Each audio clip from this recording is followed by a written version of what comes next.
Hello guys, তো আজকে বানাবো ফুলকপির সিঙ্গারা। তো ফুলকপি, আলু কুচি, তারপর পেঁয়াজ কুচি, রসুন কুচি, কাঁচামরিচ কুচি, টমেটো কুচি, ধনেপাতা কুচি নিয়েছি। এখানে অল্প বাদাম নিয়ে ভেজে নেব। তারপর ফুলকপি, আলু সিদ্ধ করতে বসিয়ে দিয়েছি। তারপর অল্প তেল নিয়ে টমেটো কুচি, রসুন কুচি, পেঁয়াজ কুচি দিয়ে ভালো করে মশলাটাকে কষিয়ে নিয়েছি। এখন ভেজে রাখা বাদামগুলো দিয়ে ভালো করে মিক্স করে নেব। এতে আলু, ফুলকপি মিক্স করে নিয়েছি। এখন ধনেপাতা দিয়ে কিছুক্ষণ নেড়ে চেড়ে নামিয়ে দেব। তারপর তৈরি হয়ে গেল আমার ফুলকপির পুরটা। যাই হোক, এখানে আটার ডোটা বানিয়ে নিয়েছি, রুটির মতো শেপ করে নিয়েছি। তো 2টা সিঙ্গারা বানানো যাবে একটা রুটিতে। তো যাই হোক, দেখেন আমি কিভাবে সিঙ্গারাটা বানাই।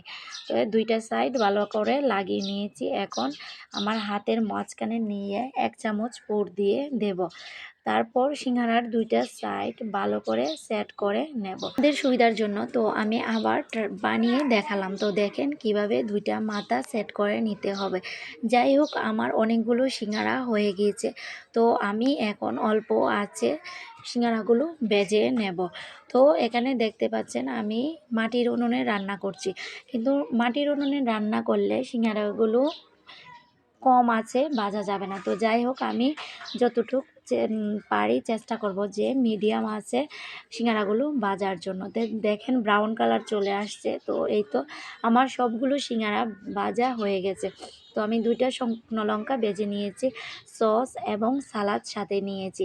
তো অনেক মজা হয়েছিল, ফুলকপির সিঙ্গারা বলে অনেক টেস্টি হয়েছে। তো যাই হোক, আপনারা সবাই বাড়িতে বানিয়ে খাবেন। ধন্যবাদ সবাইকে।